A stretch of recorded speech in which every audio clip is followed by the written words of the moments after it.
The state of national disaster has been extended this afternoon, once again, now until the middle of November. Professor Dewald van Niekerk is head of the African Centre for Disaster Studies at Northwest University. He joins us now. Professor van Niekerk, good evening to you. Always a difficult decision on whether or not to extend a state of national disaster. In the end, I imagine it comes down to the regulations and making sure we all wear face masks. Is this the right decision by Cabinet? Good afternoon, Stephen. Yes, you're 100% right. At this stage, the extension of the national state of disaster has a lot to do with keeping the regulations intact and governing in such a way. Whether it's the right decision or not, I think there's a lot of debate we can have around that. I think what we need to consider is whether we still adhere to the definition of a disaster at this stage.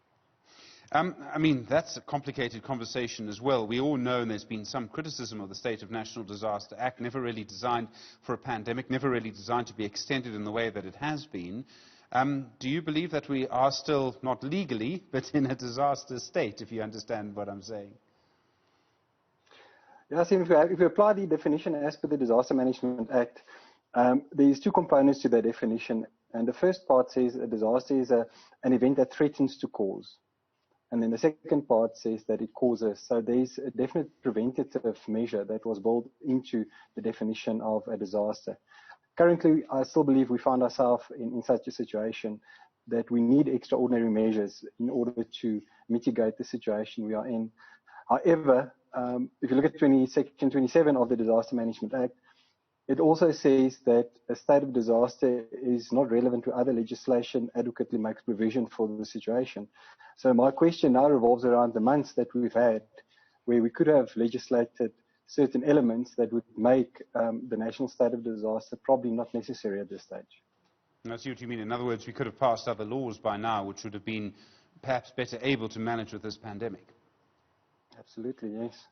I've seen some commentary that suggests we could actually have used the National Health Act, that law gives the minister certain powers, so that would require someone to wear a face mask, for example, and that would be more effective and a better use of legal power than the national lockdown. Do you have a view on that? I mean, the other argument, of course, would be that to come out of the lockdown, to end the state of national disaster, might send the wrong signal to people about what's really happening on the ground. I don't think the National Health Act is the right piece of legislation to have been used in this case.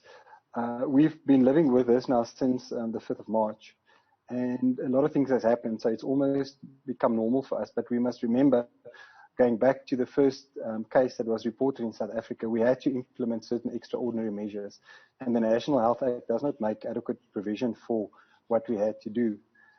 Where we are now, I believe, yes, we could have done things probably a bit better. I think some of the regulations that we have in place are obviously preventative in nature, but we need to be thinking of the knock-on effects of the national state of disaster and whether we are not now exacerbating a situation to come in the future. And I think the government's probably not implementing a risk-adjusted strategy as I would have hoped them to do at this stage.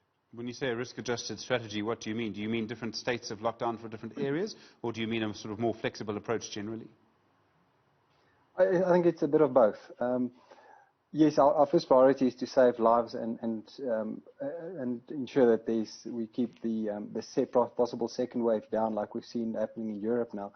But we need to be conscious of the economic impact and the loss of livelihoods, and that's going with us for many more years to come.